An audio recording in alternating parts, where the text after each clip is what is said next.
Assalamualaikum warahmatullahi wabarakatuh. Welcome back to Mafia SMA. Hari ini kita bakal bahas soal SBMPTN lagi ya. Hari ini gilirannya pelajaran kimia. Dan materi yang akan kita bahas adalah tentang sistem periodik unsur. Oke. Nah, biasanya kan kita bakal bahas 3 soal ya dari soal-soal SBMPTN tahun-tahun sebelumnya. Nah, karena di SBMPTN tahun 2019 itu untuk soal ini, jadi soal ini nih, ternyata bakal dipakai untuk 3 nomor. Nah, maka nanti di sini kita bakal bahas 3 plus 2 soal ya. Jadi untuk soal ini sendiri, ini udah 3 nomor, terus bakal ada 2 soal lagi. Oke, langsung aja kita ke soal yang pertama. Soal dari SBMPTN tahun 2019 nomor 41. Data nomor atom dan nomor massa untuk 5 atom diberikan dalam tabel berikut. Pasangan atom yang dalam tabel periodik unsur terletak dalam satu golongan adalah. Oke, di situ ada pilihannya ya. Ada yang A, M dan L dan Z, Z dan Q, Z dan X dan Q dan X. Jadi di sini ada tabel nih. Ada tabel, ada nomor atom, terus simbol sama nomor masanya ya. Nah, simbolnya ini bukan menunjukkan simbol yang sesungguhnya ya. Contohnya aja nih, nomor atom 4 ya. Itu kan kalau di tabel periodik itu unsur berilium. Nah, sedangkan di sini disimbolkan dengan huruf M. Ini cuma permisalan aja ya. Terus nomor masanya juga ada di situ. Oke. Oke, kita tulis dulu ya untuk unsur dan nomor atomnya. Jadi tadi itu ada M, terus L ya, Z, Q, dan X. M tadi itu 4 ya, ini nomor atomnya. Terus ini 8, ini 9, ini 12, yang ini 20. Oke. Kenapa kita di sini cuma pakai nomor atom? Karena untuk mencari yaitu pada yang ada pada golongan yang sama, itu kita cuma butuh data nomor atom aja ya. Kita nggak perlu data nomor massa. Oke, sebelum masuk ke pembahasannya, saya kasih clue dulu ya di depan. Jadi kan di tabel periodik kita ada yang namanya golongan dan periode ya. Ada yang namanya golongan dan ada periode. Golongan itu dia dari atas ke bawah ya. Kalau periode dari kiri ke kanan. Nah, syarat dia itu berada pada golongan yang sama, dia harus memiliki elektron valensi yang sama. Elektron valensi. Sedangkan untuk periode, dia harus berada pada kulit yang sama. Kulit. Oke. Terus untuk elektron valensinya kita bisa tulis dulu ya. Yang pertama untuk unsur M 2 ya. Ini 2, ini 2. Sini 2. Mungkin ada yang lupa ya untuk penentuannya itu kayak gimana. Jadi ini kan sebenarnya ada kulit-kulitnya ya. Untuk kulit pertama, kulit kedua, kulit ketiga dan seterusnya sampai kulit ke-7. Nah, penentuan jumlah maksimalnya itu adalah dengan rumus 2n kuadrat. Jadi n ini adalah kulit keberapa gitu ya, nomor kulitnya. Jadi kalau misalnya kulit pertama berarti kan 2n kuadrat, 2 kali 1 kuadrat berarti 2. Jumlah maksimal di sini adalah 2 atom ya. Terus yang kedua berarti 2 kuadrat dikalikan 2 berarti kan 8 ya. Berarti di kulit kedua itu maksimalnya ada 8. Kalau yang ketiga berarti ada 18. Oke, terus untuk yang L berarti ada 2, 6 ya. Untuk Z 2, 7.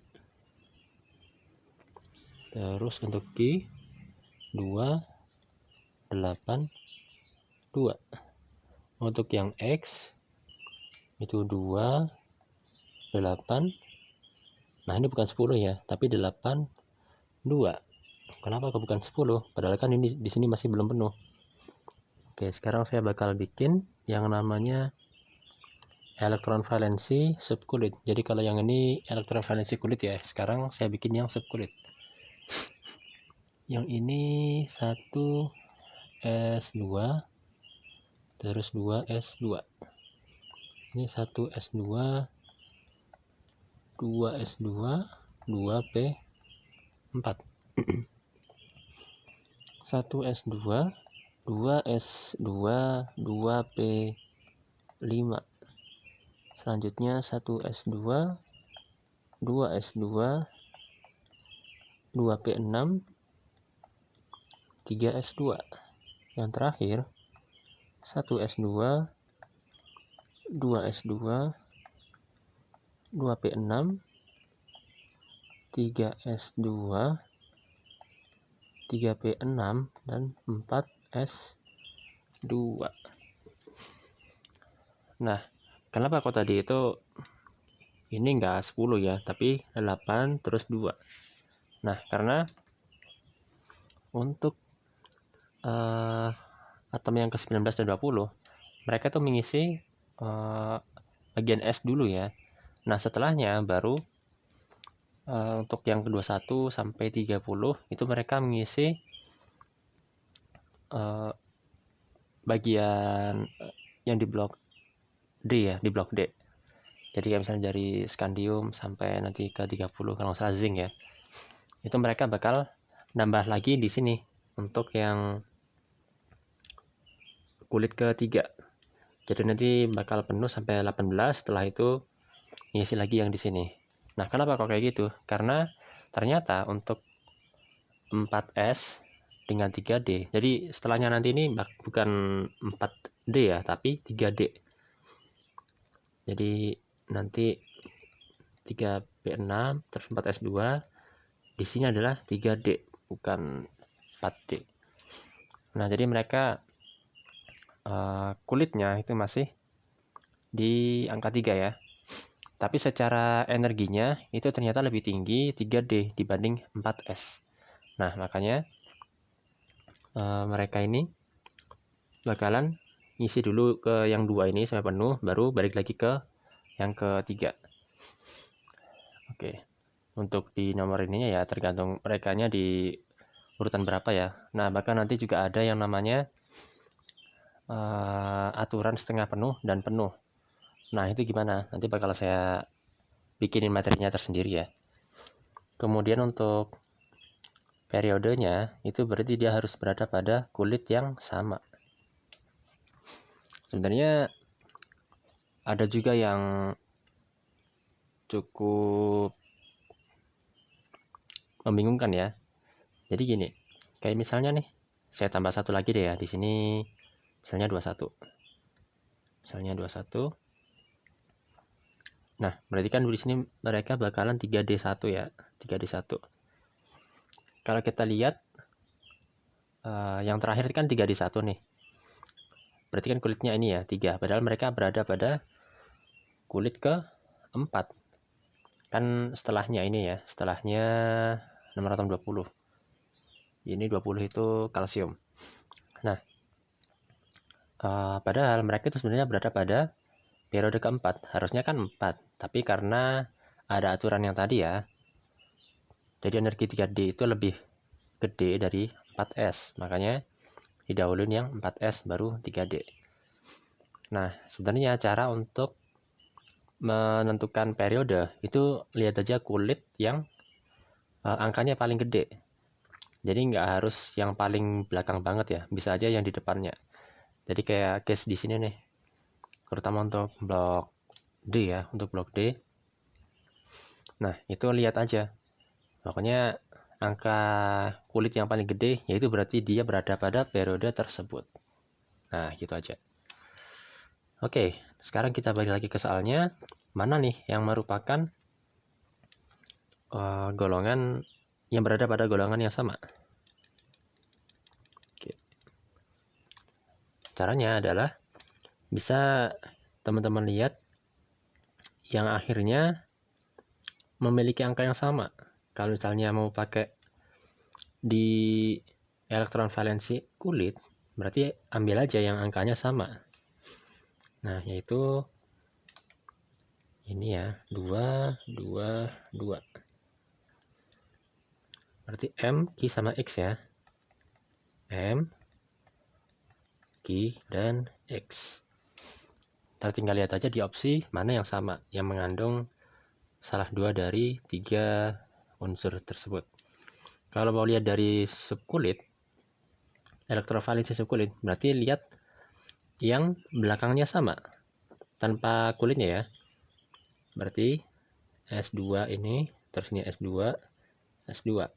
Nah, di sini angka 2, 3, 4 itu menunjukkan mereka pada periode keberapanya. Nah, gitu ya. Ini malah lebih lengkap lagi ya. Nah, sebenarnya saya itu lebih merekomendasiin buat pakai elektron valensi subkulit. Kenapa? Yang pertama, itu jelas lebih lengkap ya. Terus yang kedua, kalian jadi tahu kenapa sih kok ada case-case tertentu di mana kayak gini nih, yang nomor 20 tadi. Ini belum penuh, kau udah ngisi kulit yang selanjutnya. Nah, jadi kalian bakal tahu kenapa sebabnya kok seperti itu. Oke, kita balik lagi ke soalnya ya. Oke, berarti jawaban yang benar adalah yang E ya. Q dan X. Jadi mereka berada pada golongan yang sama. Lebih tepatnya di golongan 2A ya. Di golongan utama yang kedua. Oke, kita lanjut ke soal yang selanjutnya. Nomor berikutnya SBMPTN 2019 nomor 42. Ini masih sama ya datanya. Data nomor atom dan nomor massa untuk 5 atom diberikan dalam tabel berikut. Atom yang mempunyai energi ionisasi pertama paling kecil adalah, nah, ini datanya masih sama kayak nomor 41 ya. Jadi nomor atom, simbol, dan nomor massanya sama semuanya. Bedanya di sini pertanyaannya adalah energi ionisasi pertama yang paling kecil yang mana? Nah, kalau kayak gini saya saranin pakai tabel periodik aja ya. Kita pakai tabel periodik yang kosongan. Kan di sini udah ada data nomor atomnya. Tadi juga udah kita cari elektron valensinya ya. Nah, itu akan mempermudah untuk menempatkan unsur-unsur di soal ini. Oke, langsung aja kita tempatin ya dari masing-masing unsur tadi. Yang pertama ada unsur M, itu di nomor atom 4. Jadi kalau misalnya kalian punya tabel periodik kosongan kayak gini ya, bisa kalian urut aja sih. Misalnya yang nomor 4 ya. 1, 2, 3, 4. Berarti sini ya. Ini M. Terus untuk L tadi 8. 5, 6, 7, 8. Ini L. Terus Z itu 9, berarti di sini. Habis itu Q itu 12 ya. Ini 10, 11, 12. Q, habis itu X 20. Harusnya di sini. Nah, ini mereka satu golongan ya, sama kayak yang tadi. Di nomor 41. Nah, kalau misalnya kalian bingung nih, lagi ujian terus gambaran tabel periodik itu masih ngambang. Nah, itu gimana? Jadi gini aja. Tabel periodik itu emang bentuknya kayak gini ya. Jadi tengah atas itu pasti bolong. Untuk di periode pertama itu cuma ada di ujung-ujungnya aja ya. Jadi ujung kiri sama ujung kanan masing-masing satu. Udah, yang lainnya tengahnya itu bolong semuanya. Terus untuk yang kedua sama ketiga itu sama ya. Jadi di sini bakal ada dua dua baris ya, atau mungkin pokoknya 2 atom lah ya, 2 atom di sini. Terus di sini ada jarak ya, ada yang kosong. Di sini sisanya ada 6. 1 2 3 4 5 6. Pokoknya totalnya 8 ya. Di dua periode ini 2 sama 3 itu ada 8 unsur. Jadi yang di sini 2, di sini 6.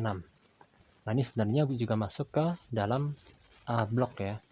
Yang di sini ini blok S ya, sampai sini ya. Di sini blok P. Terus di sini blok D, yang sini blok F. Jadi udah ada bloknya sendiri-sendiri ya. Nah, terus tadi pertanyaannya kan yang mana yang punya energi ionisasi pertama paling kecil. Nah, jadi gini. Karena pertanyaannya adalah energi ionisasi, kita harus tahu kecenderungan dalam tabel periodik. Jadi misalnya nih, jari-jari. Kalau jari-jari itu ke sini ke bawah ya, dalam satu golongan itu makin besar. Terus kalau dalam satu periode itu yang makin besar adalah yang ke sini. Pokoknya yang paling pojok sini yang paling gede nanti ya untuk jari-jarinya. Nah, sedangkan kalau energi ionisasi itu kebalikannya. Jadi energi ionisasi terus afinitas elektron, habis itu keelektronegatifan, itu kebalikannya ya. Jadi untuk energi ionisasi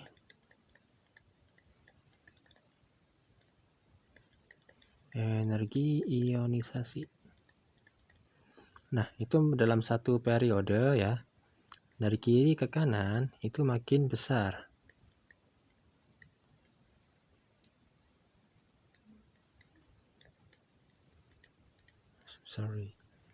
Terus dalam satu golongan itu ke atas juga makin besar ya.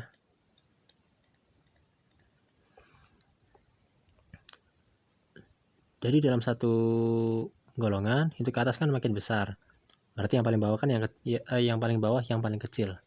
Terus dalam satu periode yang paling besar kan yang kanan. Jadi yang kiri yang paling kecil. Jadi kalau dari sini aja udah kelihatan ya. Maka jawaban untuk unsur yang punya energi ionisasi paling kecil adalah yang X.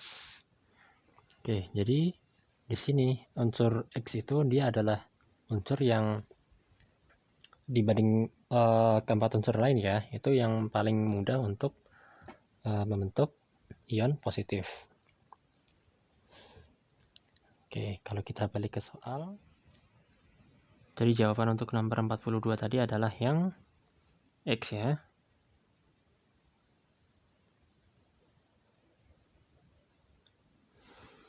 Oke. Sip, kita lanjut ke soal yang selanjutnya. Oke, nomor 43 masih dengan data soal yang sama ya. Data nomor atom dan nomor massa untuk 5 atom diberikan dalam tabel berikut. Senyawa dengan L yang paling bersifat basa dalam air adalah, jadi ada yang A, Ml, yang B, XL, C, GL, D, ZL, dan E, ZL2.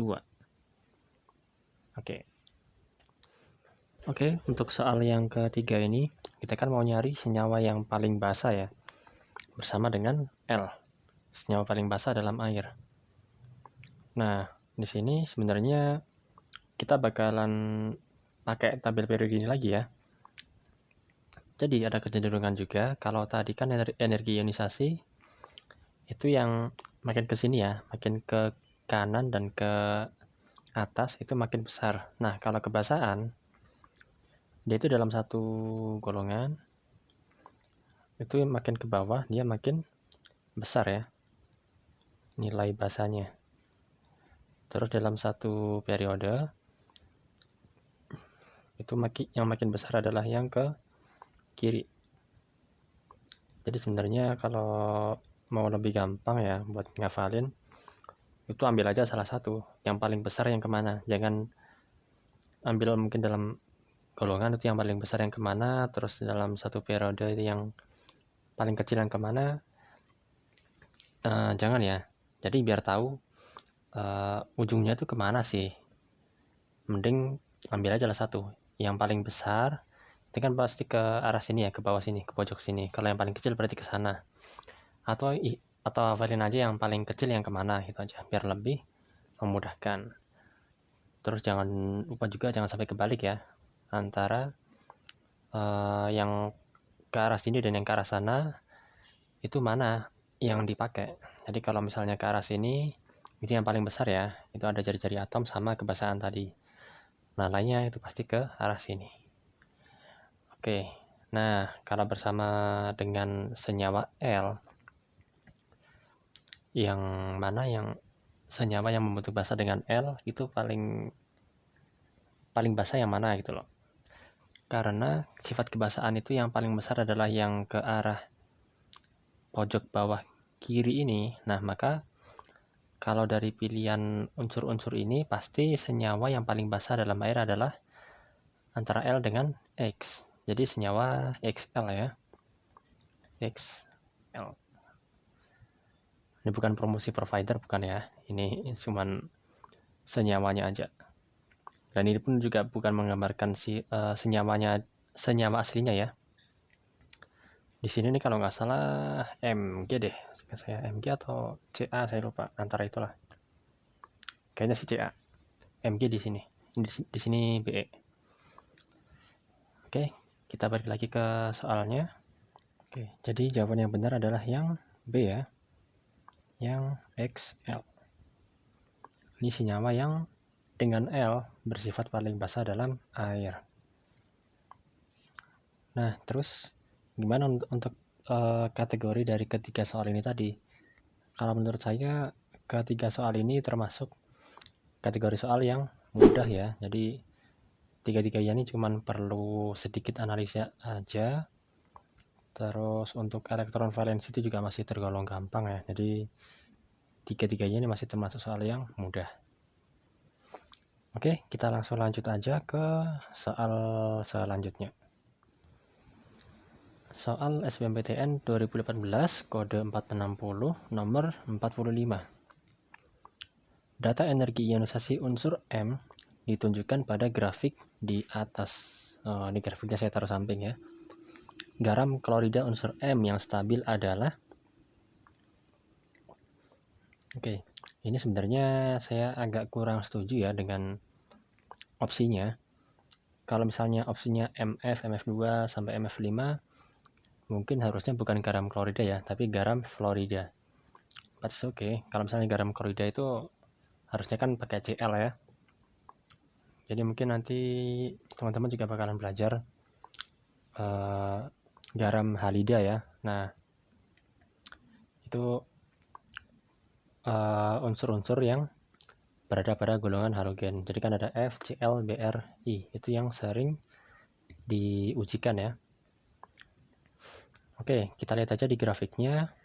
Nah, ini kan dari grafik ini sebenarnya juga udah kelihatan ya. Untuk energi ionisasi ke kan ada 1, 2 sama 3, terus ada 4, 5, 6. Dari yang pertama ke yang ketiga itu cenderung kenaikannya sedikit ya, tapi begitu masuk ke energi ionisasi yang keempat, tiba-tiba dia naiknya drastis. Habis itu kenaikannya stabil lagi ya. Nah, dari sini udah kelihatan. Maka garam klorida unsur M atau garam fluorida bebas lah ya, yang mana aja. Itu yang paling stabil adalah yang ketiga ya. Yang ini nih. Yang MF3. Kenapa ke MF3? Karena di MF3 itu setelah itu ya yang ke energi ionisasi yang keempat itu kenaikannya langsung tinggi. Nah, itu menandakan dia itu lebih stabil ketika pada energi ionisasi yang ketiga. Makanya ya ini jawabannya yang MF3. Jadi ciri-cirinya energi satu atom itu punya atau senyawa ya, di sini ya senyawa. Dia punya energi ionisasi yang stabil itu adalah ketika kenaikannya sedikit ya, kenaikannya hanya sedikit, dan setelahnya itu kenaikannya tiba-tiba langsung naik drastis. Artinya apa? Jadi ketika dia ada di energi ionisasi yang pertama, itu dia masih di kisaran, mungkin itu nggak sampai 1000 ya, mungkin 700-800. Terus yang kedua dia naik ke kisaran 2000 atau mungkin kurang ya, mungkin itu kisaran 1800-an. Nah yang ketiga itu dia juga cuma naik dikit, kisaran 2500-an mungkin ya. Nah tiba-tiba tuh yang keempat dia langsung naik ke kurang lebih 11 ribuan itu ya, 11 ribu atau 12 ribu. Nah selisih yang tinggi itulah yang menyebabkan dia itu sebenarnya kurang stabil ketika berada di energi yang keempat. Dia butuh energi lebih. Jadi ketika di tahapan energi yang ketiga itu dia udah stabil, dia nggak perlu energi dia perlu energi lebih banyak lagi untuk bisa naik ke energi yang keempat. Jadi sangat jauh ya perbedaannya. Nah makanya di sini garam klorida unsur M atau fluorida boleh ya. Yang paling stabil adalah yang ketiga, jadi MF3. Pokoknya ciri-cirinya cari aja sebelum dia naiknya drastis. Nah itu menunjukkan dia berada pada kondisi yang stabil. Oke, cukup gampang ya. Nomor 45. Ini tahun 2018 ya SBMPTN-nya. Oke, masih tergolong soal yang mudah. Kita lanjut ke soal berikutnya. Oke, soal selanjutnya ini dari SNMPTN tahun 2012 ya. Jadi kita mundur ke belakang tepat sebelum ganti format ke SBMPTN ya. Atau SNMPTN terakhir tahun 2012. Kode 132 nomor 39. Urutan jari-jari atom O, Na, Cl, dan K adalah, di sini ada disertakan nomor atomnya juga ya. Oke, ini lebih gampang kalau kita taruh di tabel periodik aja ya. Oke, langsung kita ke tabel periodiknya lagi. Untuk O itu di nomor 8 ya, berarti di sini. Oh ya, mungkin kalau kalian dapat nomor yang agak gede ya, mungkin di daerah sini-sini, kalian itu bisa menghemat waktunya dengan cara ngafalin aja nomor atom di bagian sini nih. Jadi ini kan 2 ya, ini 10, terus ini 18, terus 36, habis itu ini 54 dan seterusnya ya. Oke, biar kalian lebih memudahkan ya, soalnya kalau kalian dapat nomor atom yang agak tinggi, biar nggak kebanyakan ngurut dari nggak kebanyakan ngurut satu-satu dari atas ke bawah. Oke, lanjutin lagi. Na 11. Ini kan 10 nih, berarti 11 di sini ya. Na.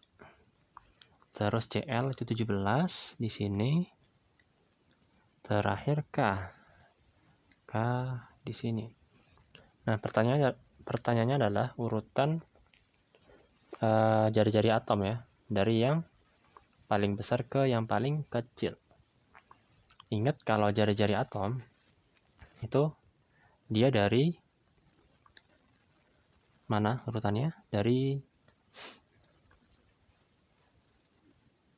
atas ke bawah dia makin besar. Terus dalam satu periode ya, dari kanan ke kiri dia juga makin besar.